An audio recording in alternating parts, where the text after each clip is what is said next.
Olá, meus queridos alunos, tudo bem com todos vocês? Espero que sim. Estamos aí para a nossa última aula, né? Vamos aqui iniciar esse conteúdo programático, mas espero que todos estejam muito bem, né? Aqui na Bahia, Salvador, né? No qual a cidade que eu estou ministrando essa disciplina, a gente está passando por um momento de lockdown, eu não sei aí no estado de vocês, mas vamos manter a fé, continuar nossos esforços, que em breve tudo isso vai passar, né? Enquanto isso, a gente vai se ajudando, né? Fazendo da melhor forma que a gente pode e não desistir, né? De concretizar os nossos sonhos, principalmente sonhos esses que perpassam através da aprendizagem, né? A gente sabe que é a partir da aprendizagem que a gente adquire conhecimentos, muda concepções do pensar, do agir e das relações, né? Vamos continuar orando, jogando vibrações positivas para que as coisas melhorem para todos nós, tá bom? Então vamos lá. Na última aula a gente trouxe todos os conceitos fundamentais do que rege a educação infantil, né, nas suas esferas de referencial curricular, eixos programáticos, LDB, né, que é a Lei de Diretrizes e Bases, Constituição Federal, e já estamos assim já meio caminho andado, né, em relação a essa parte legal que é muito importante a gente entender o que norteia essa atuação na educação infantil e do profissional. Nessa aula de hoje, a gente vai filtrar, né, basicamente alguns dos principais teóricos fundamentais para a educação infantil. Não que seja também fundamental nas outras esferas de educação, né? Fundamental e médio. Esses teóricos, eles são os teóricos que norteiam a base e a gente leva eles para outras instâncias também das educações e das modalidades de se fazer educação. Então, como eu tinha mencionado na aula anterior, a gente vai trazer aqui alguns pressupostos teóricos: Piaget, Vygotsky, Vallon, Emília Ferreiro, e uma abordagem construtivista que é a abordagem Reggio Emilia. A gente vai entender o que significa essa abordagem, né? Todo o material já foi entregue a vocês e depois da aula é só continuar estudando, porque é muito assunto, né? A gente tem que estudar bastante para entender mais esse contexto da educação infantil. Então, de uma forma mais didático e breve possível, eu trago aqui para vocês a apresentação desses fundamentos teóricos, que não dá para trabalhar com a educação infantil, com a educação, diga-se de passagem, sem saber desses teóricos, sem utilizar eles na nossa prática docente. E a gente vai começar com o fundamento teórico de Piaget, Jean Piaget, né, psicólogo, biólogo, que dedicou seus estudos às pesquisas relacionadas à aquisição do conhecimento nas fases infantil. Eu costumo dizer que não dá para trabalhar com desenvolvimento infantil sem utilizar essas fases do conhecimento de Piaget, no qual a gente chama epistemologia genética. Porque Piaget acredita, gente, que a gente nasce em condições biológicas, né, já predeterminadas, só que a nossa interação social, né, vai fazer com que a gente desenvolva as nossas potencialidades, né? Então é a união. Quando ele fala assim, epistemologia genética, é a união, né, daquilo que eu trago inato em mim, de condição biológica, mas a minha interação com o social vai fazer isso uma transcendência e isso vai me formar enquanto pessoa, como ser humano, como persona, né, como personificação. E aí não dá para trabalhar com educação infantil sem a gente compreender as fases do desenvolvimento infantil, que para Piaget ele divide isso em 4 grandes fases, e eu vou explicar para vocês aqui quais são. Logo em seguida, a gente vai falar aqui um pouco, resumido de uma forma bem didática e também para que vocês possam compreender a linha pedagógica construtivista de Emília Ferreiro. Era uma psicolinguista argentina que na década de 80 a sua atuação profissional foi preponderante para transformar a alfabetização aqui no nosso Brasil. Né? Ela tem toda uma atuação pedagógica de transformação também e influência na LDB, né? Porque antes da LDB de 96 a gente teve uma outra antes, né? E aí com a chegada de Emília Ferreiro na América Latina, em especial também aqui no Brasil, modificou-se as perspectivas da alfabetização e ela chama essa nova linha pedagógica, né, de psicogênese da língua escrita, baseada em Piaget, nas fases do desenvolvimento, né? Ela também define as 4 grandes etapas da psicogênese das hipóteses da escrita das crianças. E a gente leva isso também para outras esferas do conhecimento, do estudo, das modalidades de ensino. Vou trazer para vocês aqui quais são essas 4 hipóteses que também não dá para deixar de entender, principalmente na educação infantil e fundamental, mas a gente vai se ater aqui mais na educação infantil.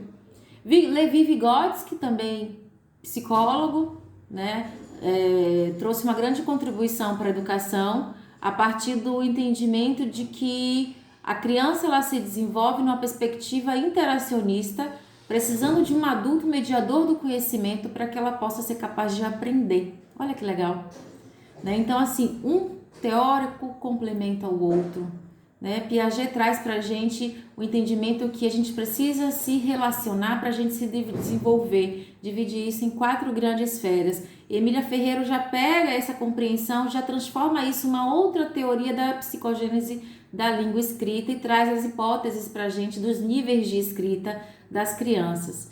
Atrelado a isso, Vygotsky, junto com Piaget, discutiam muito, mas afinal os dois falavam a mesma coisa, que a interação provoca a educação, né? A gente não consegue deixar de aprender através do interacionismo. A criança precisa desse modelo representativo, né, de educação para que ela possa imitar o social, a fim de que ela possa equilibrar nossos novos esquemas mentais de conhecimento. Passado Vygotsky, a gente traz Henri Vallon. Henri Vallon diz pra gente que a afetividade é um sentimento que deve existir na relação entre professor e aluno. Não dá para trabalhar com a educação sem afetividade. Isso não quer dizer que você vai levar o aluno para casa ou até mesmo se envolver, né, de uma forma contingencial, imbuídos de muito envolvimento na vida dessa criança, dessa família.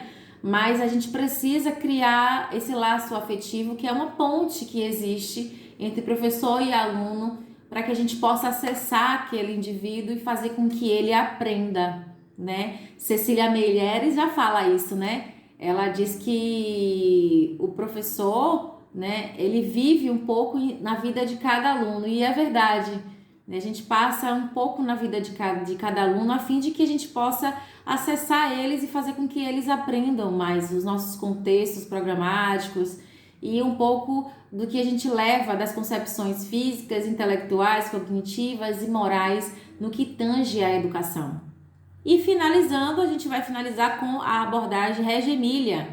É uma abordagem totalmente construtivista, né? A gente vai entender mais o que significa isso, pautada muito em Paulo Freire.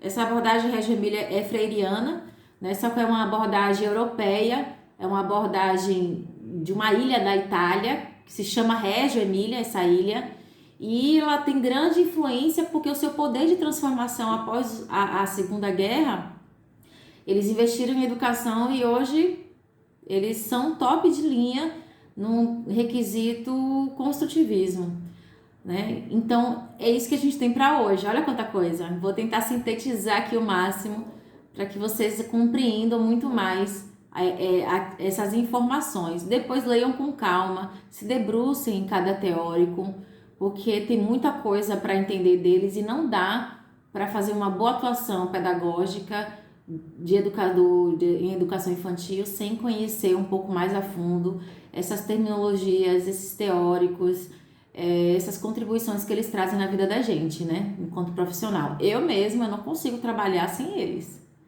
Não trabalho, principalmente Piaget. Eu digo que eu tenho um caso com Piaget. Né? Eu durmo e acordo pensando nesse cara. Mas vamos lá, falar aqui dele um pouco, né? Jean Piaget, né? De acordo com esse cara, né? Psicólogo, biólogo, pai de 4 filhos, né? Dedicou a sua vida no estudo de como as crianças aprendem a partir da sua experiência como pai, né? Ele deixa a importância de a gente compreender que a criança ela precisa explorar a si mesma para se desenvolver. Ela precisa interagir, né, nesse processo dela mesma, consigo e com outras crianças, para que elas possam ser capazes de aprender em diversas situações, problemas e elaborar isso de uma forma à resolução, né? A criança precisa experienciar. Para Piaget, a criança precisa de experiência para atrelar isso às suas condições inatas, biológicas, junto com o social. Então, criança precisa interagir consigo próprio, interagir com os outros também, tanto com seus pares da mesma idade, quanto com adultos em nível de modelo de exemplo e comportamento. Né? Ele tem uma visão de sequência evolutiva, dividida isso em estágios. Para Piaget, existem 4 grandes estágios do desenvolvimento que a gente não pode deixar despercebido enquanto profissional da área de educação, ou até mesmo para quem quer fazer aí uma especialização na área de psicopedagogia, neuropsicopedagogia, né, desenvolvimento humano, coordenação infantil. A gente estuda muito esse carinha aqui também. Então, dentro dos estágios de desenvolvimento de Piaget, a gente tem o primeiro estágio sensório-motor, que vai de 0 a 2 anos, o segundo pré-operatório, que vai de 2 a 7 anos, o estágio operatório concreto de 7 a 11 anos e, por fim, o estágio operatório formal, que é de 11 a 12 anos até em diante, até esse indivíduo tornar-se adulto, que aqui no nosso país, o adulto ele inicia a partir dos 18 anos de idade. Mas quando a gente volta para uma linha neuropsicológica, cognitivamente, nosso cérebro ele está maduro a partir dos 24 anos de idade. Digo assim, maduro no sentido das funções neurais, né, no sentido da cognição, né, da inteligência, relacionado ao lado esquerdo, ao lado direito, né, o lado da razão e emoção, né? Então, legalmente 18 anos, mas amadurecidos mesmo, o cérebro a partir dos 24 anos de idade. Então, muitos adolescentes chegam aos 18 anos de idade, muito ainda em crises, né? Chega à maioridade, 18 anos, com crise aí de saber quem sou eu, o que eu vou fazer da minha vida a partir de hoje. Então, vamos para frente. Eu vou explicar aqui a vocês um pouco de cada etapa, tá? Resumidamente, um pouco de cada etapas, e aí vocês vão se debruçando no material que tem aí para vocês. É um material que eu peguei da revista Nova Escola, edição especial de 2011, que eu tenho ela hoje até como uma bíblia dos grandes teóricos da educação. E sempre que eu posso eu uso eles nas minhas aulas, né? Vamos lá. A primeira etapa se chama sensório motor, que compreende de 0 a 2 anos de idade, né? Essa etapa é muito gostosa, né? É uma etapa que a criança, ela começa a fazer sua formação psíquica, né? Porque até os 18 meses, que é os 2 anos de idade, a criança, ela não se vê na sua inteireza de corpo, ela se compreende como uma parte do corpo da mãe, né? E a partir dos 2 anos de idade que essa frustração quebra existe e ela começa a compreender a si como um sujeito que não está mais acoplado ao corpo da mãe, se é um sujeito independente desse organismo. Mas antes dos 2 anos de idade, né? Até os 2 anos de idade, começa a experienciar a fase das capacidades motoras, né? A grande habilidade é a oral, no qual a criança ela se satisfaz em seu pleno prazer através da boca, né? Da oralidade, tudo põe a boca nessa fase, né? A gente tem que tomar muito cuidado.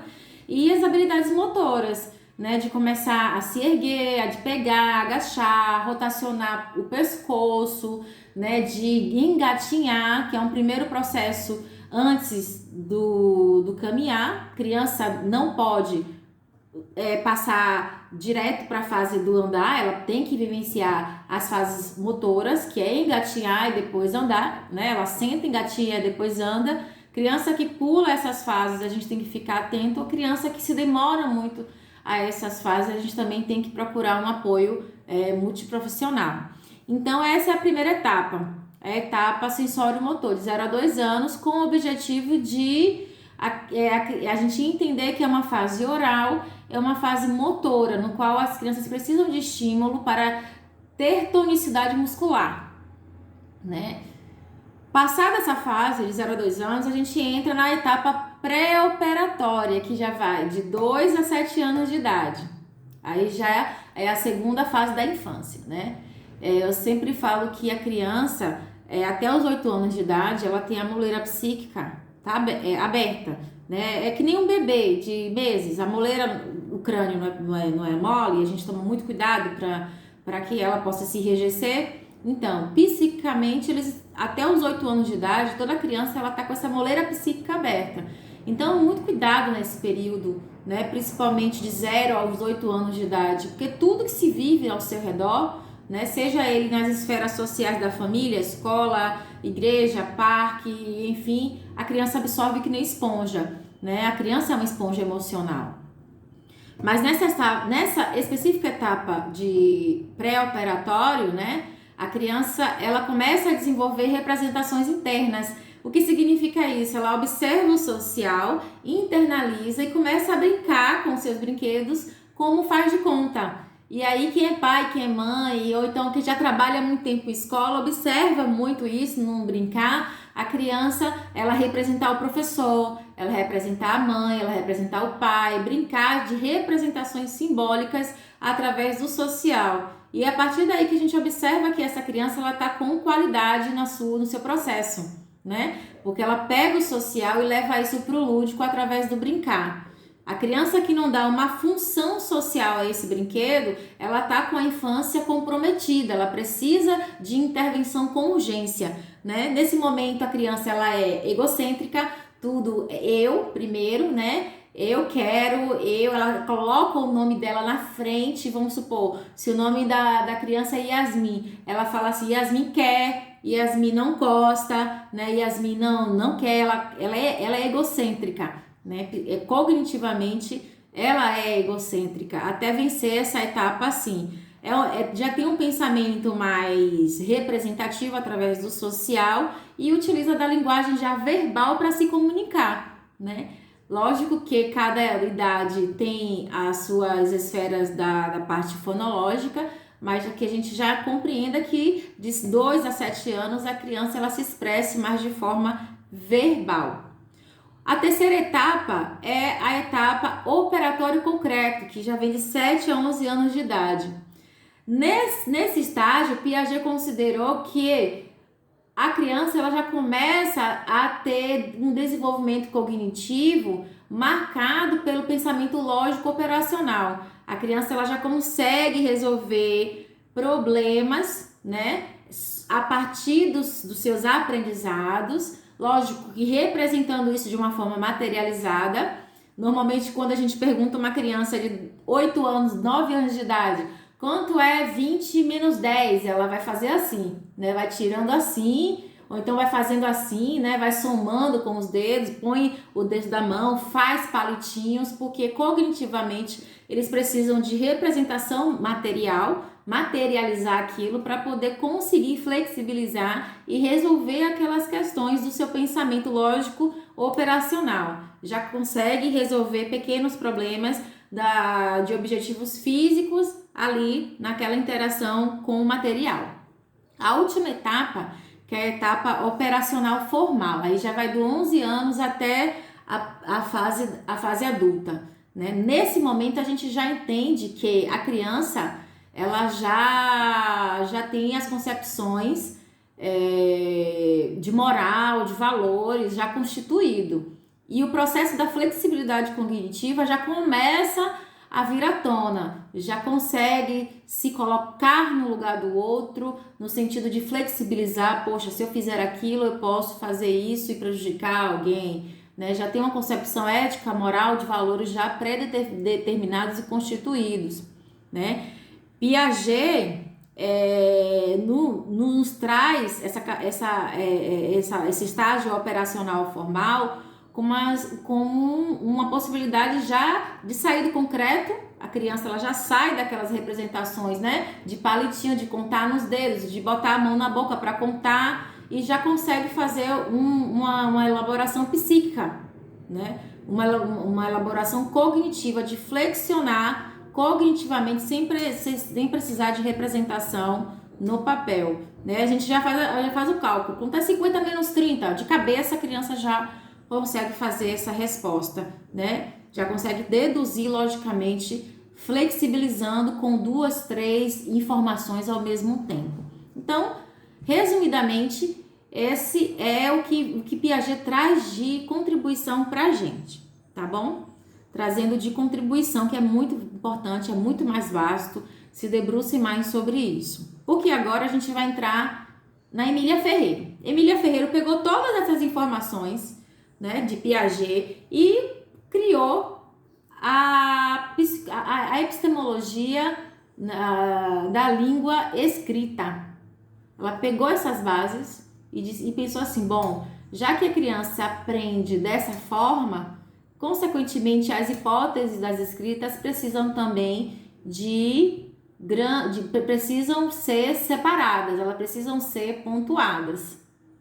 E aí, de acordo com Emília Ferreiro, para a criança aprender a escrever, ela precisa passar por alguns estágios de hipóteses de níveis de escrita, né? E que desde a educação infantil, por mais que a gente não cobre, né, dentro dos eixos que a criança ela escreva em específico, mas a gente já consegue incentivar essa criança o letramento, né? E nesse processo de letramento a gente encontra as hipóteses de escrita. Emília Ferreiro traz pra gente também 4 hipóteses de escrita: a pré-silábica, a silábica alfabética e alfabético.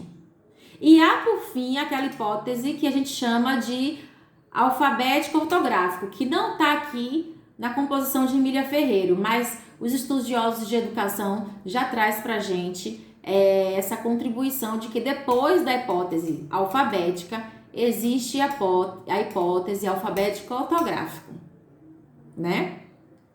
Então, isso se chama teoria da psicogênese da língua escrita. E aí eu vou destrinchar para vocês cada etapa dessa teoria. Vamos lá?